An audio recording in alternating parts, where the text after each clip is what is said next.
Welcome back to the Maven Show. This is your host Rohit. Today we have Barron, the professional coach and entrepreneur. Thank you, Barron, for getting into the show. Thank you, Robert. Thank you for having me. I'm so excited about being here and having an opportunity to speak with you today. Awesome. I think you've been into business for long now, and you are creating legacy in being into nonprofits and being as a philanthropist as well, and getting into multiple businesses as well. So would you just like to give a quick intro about yourself, how you got started with businesses and so on? Yeah, sure. I always like to start this way because it really is the beginning of my story. I was a second semester freshman attending the University of South Carolina, and I was going back, to my dorm room, and I was mugged by a couple of guys. Well, actually, it was about 6 or 7 guys who were going around different campuses in Columbia, South Carolina, and randomly picking out people that they was going to cause some harm to. And that was a defining moment in my life, and it really changed my life forever. So before then, I was very, a little selfish, 20 years old, a little selfish, cared about all the things that I wanted to do in life. And I wanted to, own businesses and drive nice cars and have big houses and boats and all those kind of things. But when that happened to me, my life kind of took a turn for the worse. And I ended up getting kicked out of school, lost my academic scholarship, and my life just went to a downward spiral because I wasn't able to deal with all the emotional things that came out of such a terrible experience. But as a result of that, it really changed the way I thought about life. My whole paradigm changed around what was really important to me, right? And so after a few years, I went back to college, graduated from college and got my master's degree as well. But in the midst of that, I realized that I wanted to do something meaningful with my life. It wasn't just about me anymore. It was how I could serve other people. And I started working for a national organization, one of the national largest nonprofits in the country, called Big Brothers Big Sisters. And I started my journey and was, CEO and the vice president of partnership development for most of my years.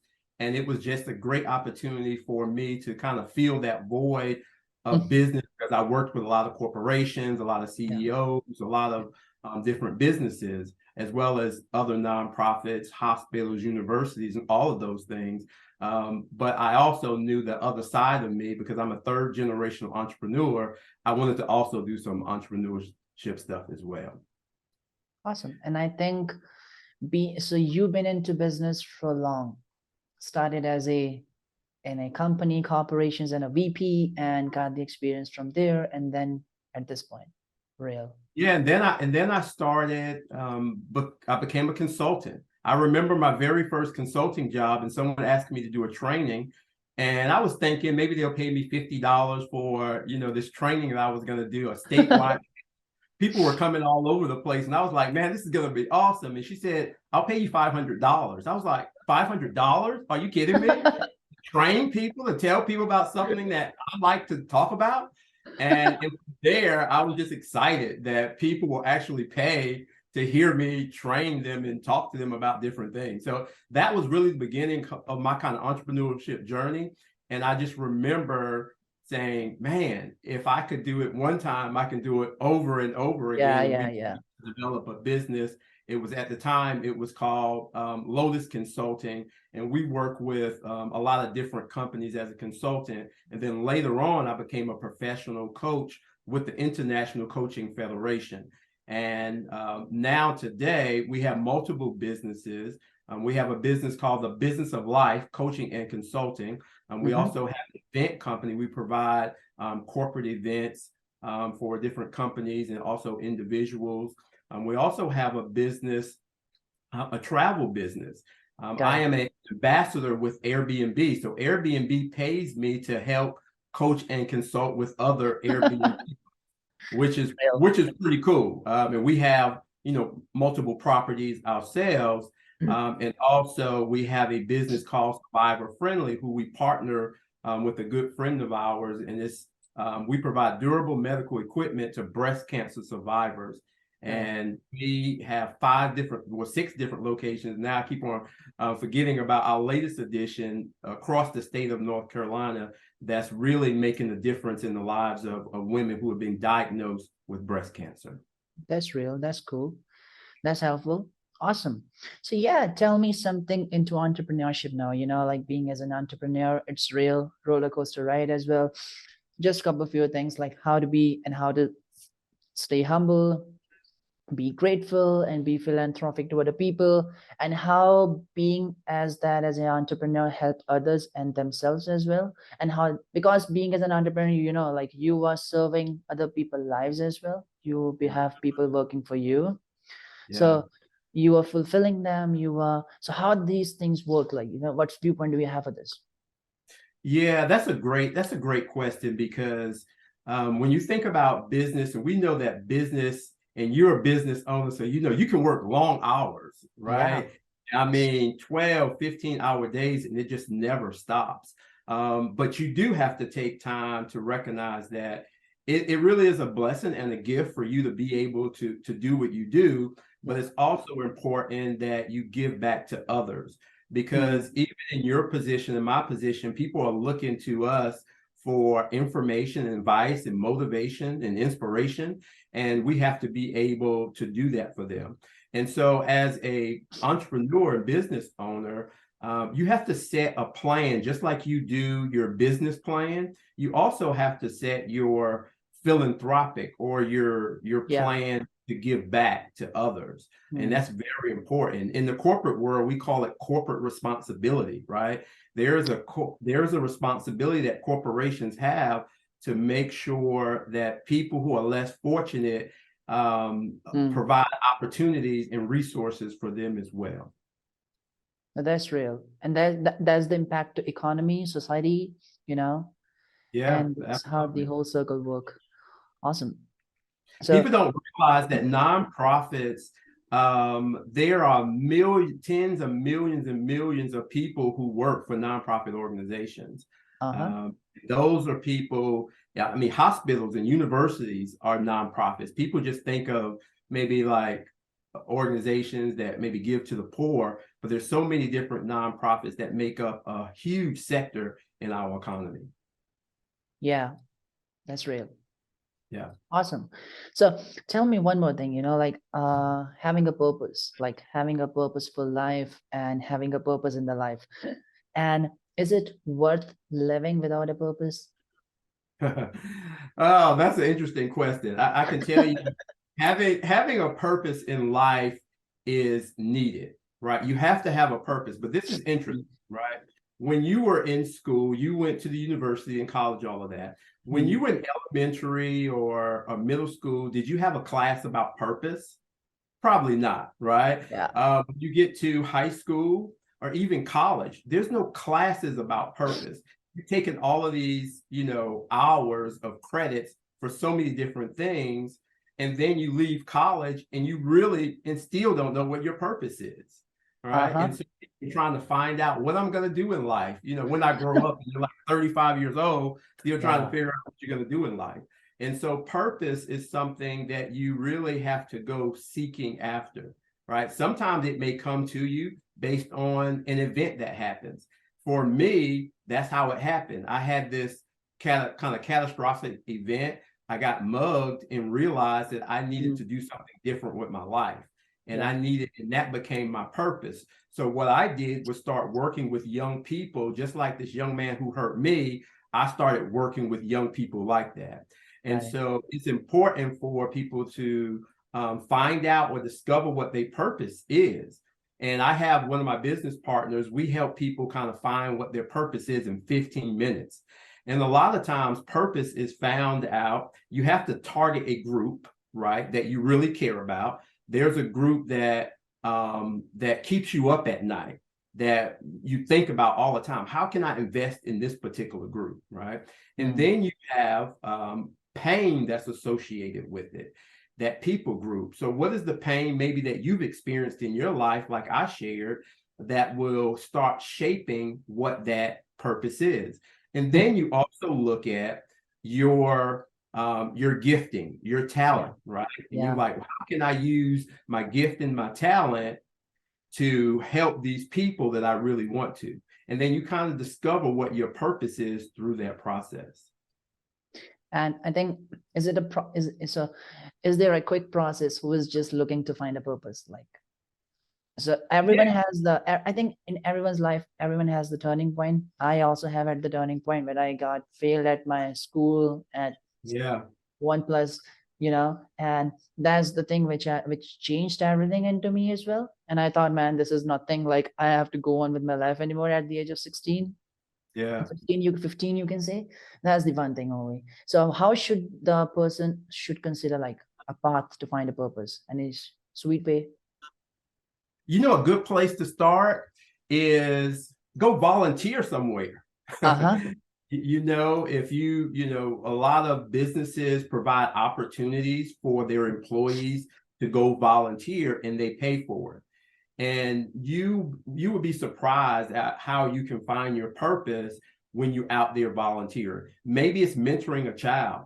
Maybe it's going to the food bank and giving out clothing and food and all those things.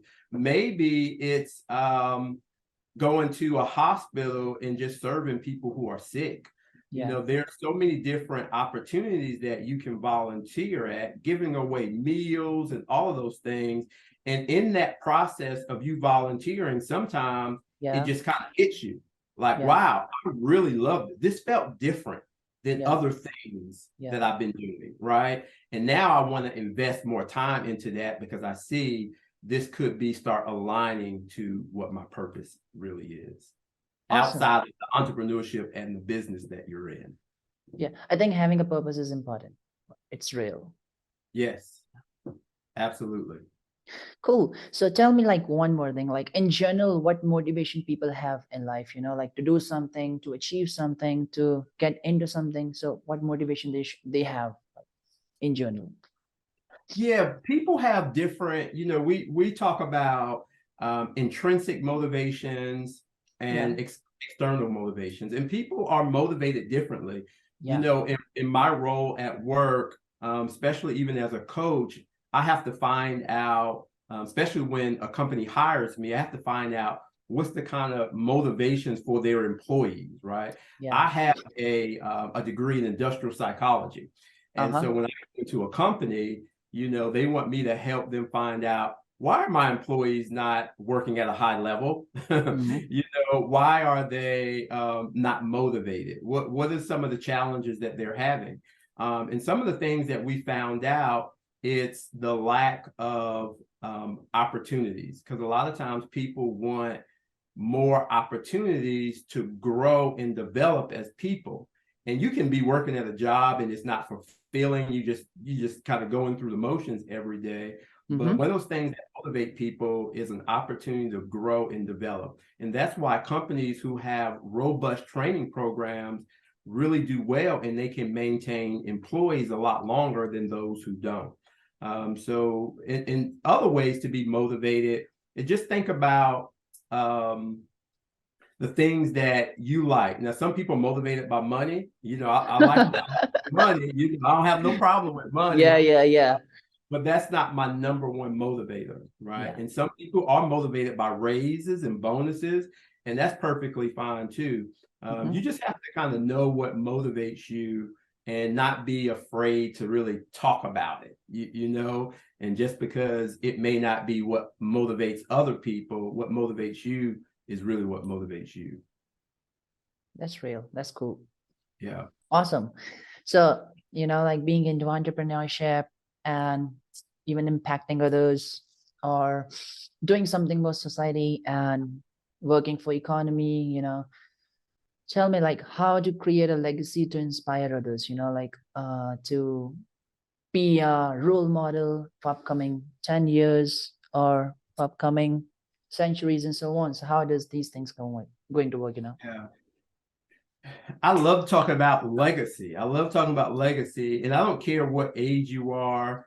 I love the fact that you're a young guy and you're being successful at business, but you also thinking about now, hey, what will my legacy be? Because really, we don't know how long we'll be here, right? Yeah. It's Yeah. not like, oh, so well, 30 years from now, I'll start working on that, right? You don't have that foreknowledge to know that. So there's a couple of things that we share with people that can help them kind of get started. Really just kind of defining what a legacy means to you, right? For me, legacy is my family. I want my children and my wife, if something happens to me, that they'll be taken care of financially, right? That they'll have that kind of next step up where I didn't have, they will have that. And so whatever that legacy means to you, it could be, you know, financially, but also charity. We have a foundation called the BK Damon Foundation. We provide scholarships to young people. We provide grants for young people for businesses. We have programs that help them. We provide missions, money to missionaries all over the world. Gotcha. And that's a part of what I want my legacy to be is, hey, we're giving back and making a difference and providing resources to other people. Understanding your true purpose. And we talked a little bit about that, right? Yes, and really understanding what your purpose is. And once you discover that, I liken that to a rocket ship taking off, you know, and when you find out what your purpose is, you're like, bam, let's go. You know, I'm there. And that's important. And then cornerstone your legacy. And that just means identify your strengths or whatever your career you've been doing in your career. Maybe you're just really good at it. And maybe that's the way that you can build your legacy. You know, some people worked at companies for a number of years and then they start an entrepreneurship journey doing kind of the stuff they were doing, but they want to leave their legacy opposed to working just for somebody else. And then I suggest write a memoir, write this one sentence, a real short sentence about what a legacy looks like for you. You don't need to write, you know, a dissertation, you know, multiple pages, just write kind of one sentence. This is what I want my legacy to be. And then lastly, start living your legacy out right now. You don't have to wait. You can be really proactive in living out that legacy and doing it very wisely. Awesome. So any best tips do you have for anyone who is finding a purpose or getting started in life, early 20s, you know, because there are much guy who are early 20s finding a purpose, getting out of college or getting into first job or even starting the first business. What do you have to speak for them? Yeah, I was telling my daughter, you and my daughter about the same age, and she's graduating from college with her MBA. And telling her the other day, I said, dream big. Yeah. You know, once you accomplish certain things, you kind of check your box and you're like, okay, what else in life now? Right? You got a job, you got a good job, you know, you're out of college now and life is starting to change a little bit, but keep on dreaming. You know, that's one of the ways, because the more you dream, the bigger your goals become. And the more you can accomplish, not just for you, but for other people as well. And that's important because you're not just doing everything that you do is not just for you. It's to be a blessing and hopefully help somebody who's less fortunate than you. So that's the number one thing I would tell. College is not the best time of your life. I would tell my daughter that all the time. But some people live in that moment so long, and you know, 30 years later, still talking about college, how great it was. And they haven't moved on, but there's so much more to life after college. You're really just kind of getting started, and you're a great example of that. So it's a pleasure for me to talk with you and meet with you. Awesome. Awesome. Well, thank you so much, Barron, for getting into the show. It was good to have you in and lovely to talk to you. I think audience will obviously get a bunch of insights into creating a legacy, finding a purpose, and having a fulfilling life, you know. So thank you so much for having in. Thank you. I appreciate it. It was great talking to you.